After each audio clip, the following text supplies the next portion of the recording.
যাদের নামাজে মন বসে না তারাও নামাজ পড়ে এই আমলটি করবেন, ইনশাআল্লাহ আল্লাহ পাক রব্বুল আলামিন নামাজে মনোযোগ বৃদ্ধি করে দিবেন, নামাজ পড়তে আপনার ভালো লাগবে। এটা আমার কথা নয়, আবু দাউদ শরীফের 1522 নম্বর হাদিসের ভিতরে রয়েছে, 1522 নম্বর হাদিসের ভিতরে রয়েছে, মুআজ ইবনে জাবাল রাদিয়াল্লাহু তাআলা আনহু, আল্লাহ রাসূলুল্লাহ সাল্লাল্লাহু আলাইহি ওয়াসাল্লামের প্রিয় একজন সাহাবী ছিলেন, তিনি এই হাদিসটি বর্ণনা করেছেন।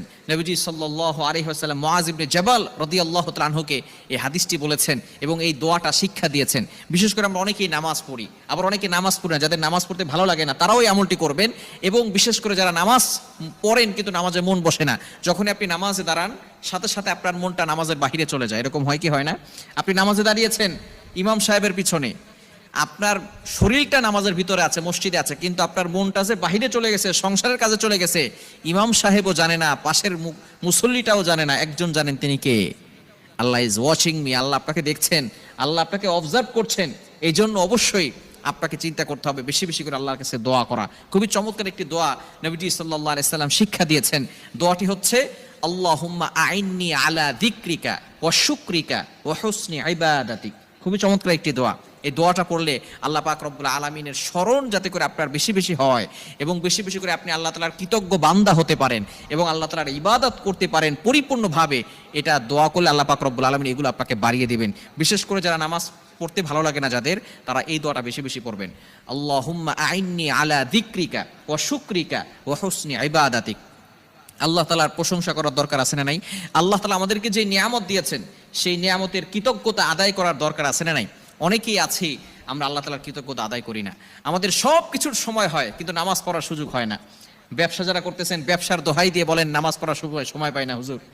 আপনি যারা চাকরি করতেছেন চাকরির দোহাই দিয়ে আপনি বলেন যে নামাজ পড়ার সময় হুজুর আমাদের হয় না। আপনি যাই করেন না কেন, আপনাকে আল্লাহ তাআলা কেন পাঠিয়েছেন একটু চিন্তা করে দেখেন, একটু নিজেকে প্রশ্ন করেন, কেন আল্লাহ তাআলা আপনাকে বানালেন? আল্লাহ তাআলা আপনাকে বিবেক দিয়েছেন, পশু পাখিকে বিবেক দেয় নাই, পশু পাখি কথা বলতে পারে না, কিন্তু আপনাকে আল্লাহ তাআলা বিবেক কেন দিলেন? আল্লাহ তাআলা আপনাকে এত সুন্দর করে কেন সৃষ্টি করলেন? আল্লাহ তাআলা কোরআনের ভিতরে নিজেই বলে দিয়েছেন। 27 নম্বর পারার 2 নম্বর পৃষ্ঠার 5-6 নম্বর লাইন, সূরাতুজ জারিয়াতের 56 নম্বর আয়াতে আল্লাহ বলছেন, ওয়ামা খালাকতুল জিন্না ওয়াল ইনসা ইল্লা লিয়াবুদুন, I have created the human and the jinn people to worship only me. আমি মানুষ এবং জিন জাতিকে একমাত্র আমার ইবাদত করার জন্য সৃষ্টি করেছি।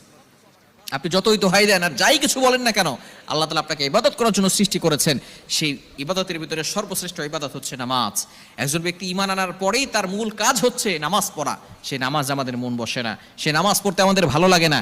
এজন্য নবীজি সাল্লাল্লাহু আলাইহি ওয়াসাল্লাম দোয়া আমাদেরকে শিক্ষা দিয়েছেন। কি চমৎকার নবী আমরা পেয়েছি! আমাদের যা কিছু দরকার এভরিথিং এ টু জেড আমাদেরকে সব কিছু শিক্ষা দিয়ে গিয়েছেন। নামাজ পড়তে ভালো লাগে না, তারপর নবী সাল্লাল্লাহু আলাইহি ওয়াসাল্লাম দোয়া শিক্ষা দিয়েছেন। এজন্য অবশ্যই আপনারা যারা নামাজ পড়েন 5 ওয়াক্ত নামাজের পরে এই দোয়াটা পড়বেন, আল্লাহুম্মা আইন্নি আলা যিকরিকা ওয়া শুকরিকা ওয়া হুসনি ইবাদাতিক। আবু দাউদ শরীফের 1522 নম্বর হাদিসের ভিতরে এটা রয়েছে। যদি আপনি বেশি বেশি পড়তে পারেন আল্লাহ পাক রব্বুল আলামিন নামাজের ভিতরে মনোযোগ বাড়িয়ে দিবেন এবং বেশি বেশি করে আপনি আল্লাহর ইবাদত করতে পারবেন, ইবাদতে মজা পাবেন। আল্লাহ তাআলা আমাদের সকলকে এই আমলটি করার তৌফিক দান করেন।